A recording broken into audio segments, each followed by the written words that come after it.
Vice President JD Vance met with Ukraine's president today as talks begin about how to end the Russia-Ukraine war.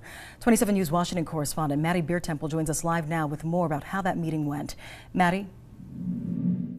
Hi, Rebecca. Well, both world leaders say this was a step forward in ending this nearly 3-year-long conflict.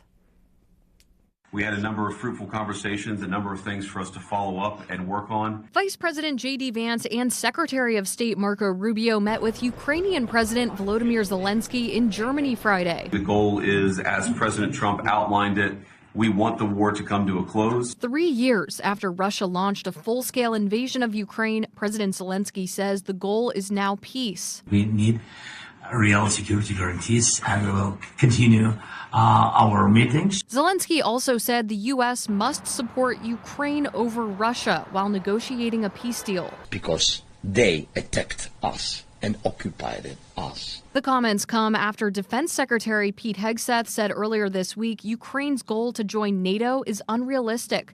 Hegseth also said he doesn't believe U.S. troops would be deployed to Ukraine, but is deferring to President Trump. He reserves the right to have any option as he discusses troops and partnerships and investment opportunities and frontline limits. President Trump spoke to both Russian President Vladimir Putin and President Zelenskyy on the phone this week, saying everyone agrees the war needs to end. The president said he plans to meet in person with Putin to negotiate, potentially in Saudi Arabia. Now, Zelenskyy said he will only agree to meet in person with Putin after a plan is negotiated with President Trump. In Washington, back to you. And Maddie, the Trump administration is not only trying to end this war, but also the war in the Middle East. So what can you tell us about that?